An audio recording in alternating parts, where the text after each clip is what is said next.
Hey guys, it's Luke again, manager from the store St. Francis and local frothing surf rat, here for the next episode in our wetsuit series. Moving on to the best ways to take care of your wetsuit so you get the most shelf life from it.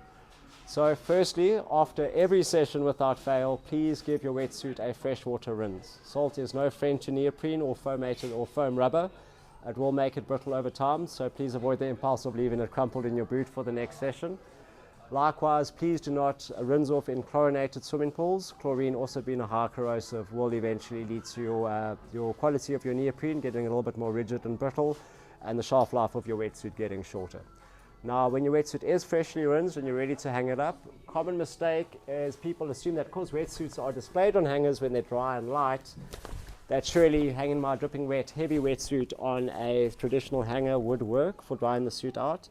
Places a lot of strain over your shoulders, and that can deteriorate the neoprene and make it a lot thinner on the shoulders than you'd ideally want. So the best way to hang up a wetsuit, once rinsed, hang it by its waist. That's the strongest part of the wetsuit that won't flex out, and when the majority of the water has basically drained off the suit, then you can look into, like I do, lean it over a bench with air flowing under and through it. Always keep the chest zip or the back zip aperture open when you're drying out your suit to make sure it dries out faster.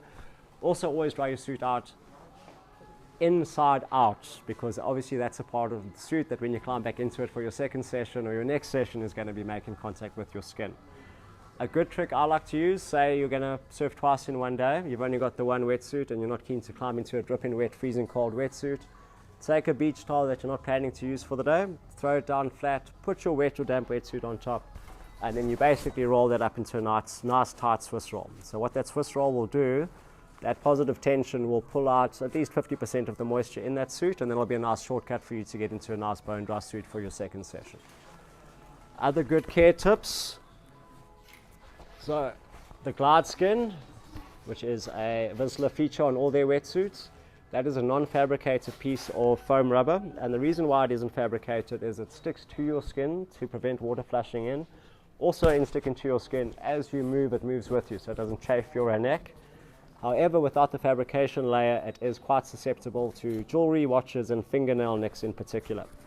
So you see that nice reinforced area on the chest zip suit? Always remove your headpiece from that reinforced area, never from the neck collar cuff itself. Also, quite important, knee pads. Although they are abrasion resistant, there is traditional foam rubber / neoprene underneath that abrasion resistant pad. If you are, like I was, in the habit of duck diving off your knee, especially the same knee, what will happen is the sharp edge of your knee against the hard surface of your board will slowly start to shatter the bubbles of air inside that foam rubber, which will eventually lead to a soft spot, which will eventually become almost a point of entry for water getting into your suit. So much better technique of duck diving, duck dive off your foot. This gives you much greater leverage. You can duck dive deeper, you can duck dive bigger waves, avoid duck diving off your knee, and also be mindful of where you drop to your knee, what type of surface when it comes to putting your leash on, waxing your board, etc. Other good care instructions. Yes, you spend a lot of time in the sun surfing with a wet wetsuit.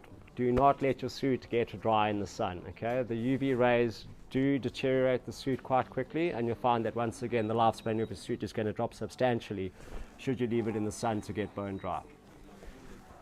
Okay. Failing that, another commonly asked question for me is, can I use Vaseline when my neck gets chafed from those long sessions? Quite frequent for people that don't surf too often.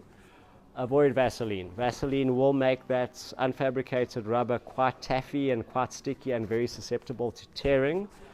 Should you go through chafe, a good trick I like to use is after the surf, use a little bit of baby powder on the affected area. That will dry the skin out and get it to heal a lot faster.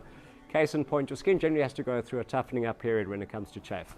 So should you need something to alleviate that, like I say, baby powder works best, at least for me. And should you want to use something that is lotion based, go for a very low chemical element cream such as pseudo cream, or any baby bum cream apparently works quite well around the neck as well. But avoid Vaseline in the armpits, Vaseline on the neck. It will deteriorate your suit.